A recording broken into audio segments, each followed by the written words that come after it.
Hello, and welcome to this Python tutorial about keeping track of different time values, especially seconds. In the previous video, we learned how to use a timer by importing the module called time. So I'm going to do that here. And I'm also going to import the math module, so we'll need it. So first I'm going to make a class called time. And now I'm going to make some properties. The first one is initial second. I'm going to set that to none. The next is previous second, which will also be none. And the final property is current second, which I'm setting to none as well. As you may have guessed, next I'm going to make an initializer. This is how you do that in Python. We have that self keyword. And I'm not going to pass any parameters to the initializer because I am going to rely on the functionality of the time module as well as the functionality of the math module. So I'm going to set previous second to none, because if you think about it, when you instantiate a time object, or this is something that I'm making up, so I should probably explain a little bit more about where I'm going with this. So instantiating a time object or an object of the time class means that I would like to start keeping track of time. So at that moment in time, roughly speaking, there won't really be a previous second. Or to me, it doesn't really make sense to have a previous second, so I'm setting that equal to none. But there will be an initial second, which I will define based on the time.time, based on the time function. And this returns the current time according to the computer in seconds. I talked about this function in the previous video. And now I'm going to do something called, or I'm going to apply this function called math.floor, which rounds down to the nearest integer. So the reason why I'm doing this is because if the clock runs past, say, an integer, I want to capture that new integer. So I'm going to round down to it. So say the integer, or say that this time function returns something like 16,236 seconds, 0.235. Well, I just want to truncate and remove that decimal and just capture the integer part. There are many different ways to do this, but that's to implement or to keep track of seconds. Maybe you want to round up instead of rounding down, or maybe you don't want to round at all. I personally want to start with this, or to do rounding, just so that I don't have to deal with fractions of a second, but that's not necessarily the way everyone would want to implement a class called time. Just for me, it's a little easier to deal with integers and call it a day. And now finally, we need to set the current second. I could either set it equal to this, or I could just call this function once again, and I'm just going to do that. The difference between these two values is probably negligible when this runs, especially since I'm using integers. Okay. Now we are going to make a function called update current second, which from the name of the function, as you might guess, is updating the current second. So what is the current second? Well, it's a property of the class. So self.current second equals, I'm going to use this math.floor function again to round down.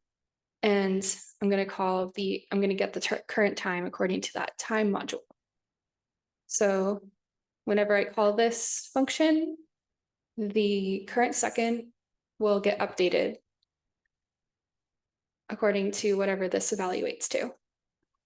We also want to update the previous second. And I'm going to make a function called update previous second. And similarly, I'm going to say self.previous second equals self.current second. Now I have to be careful where I call this function. So whenever I call this function, I'm updating the previous second as I'm defining it to be equal to the current second. So I can store a given second in this property. But I'm not necessarily calling this every time the current second is updated. So in that way, time can pass and you can calculate differences in time, right? So now I'm going to calculate that difference in time. Or actually, there are two differences in time that can be calculated. The first one is the difference in time since the initial second, which is something we haven't defined here. We don't need to, because it doesn't change throughout the program's life cycle. So anyways, we can get elapsed second. You're seeing this pop up here because I was testing this out before this video. Get elapsed seconds since initial second. All right, so here I'm going to return a difference. And that difference is self.current second, whatever's stored there, minus self.initial second, whatever's stored in the initial second. Simple as that. And now this last function is a little bit more complicated because it's possible for the previous second to be none. It's the only property that can be equal to none after the initializer runs. So we have to take that into account with a little bit of logic. So I'm going to call this get elapsed second since previous second, where previous second is defined in this function, right? So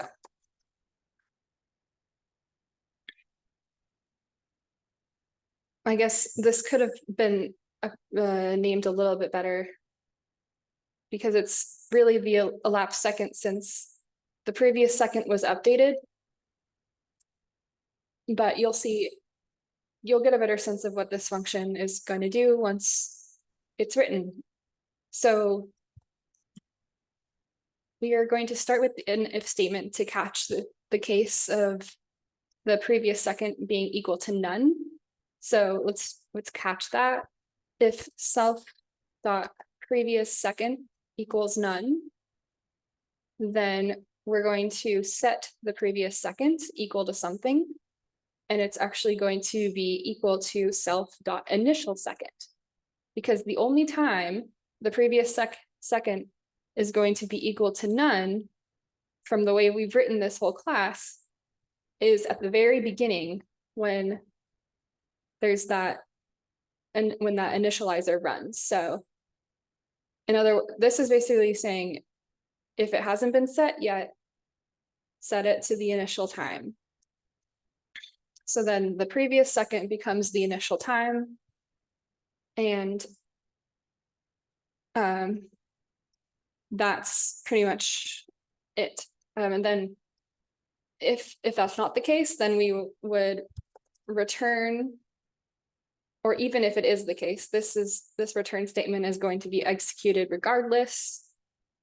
Self dot current second minus self dot previous second. So now we're returning a difference between the current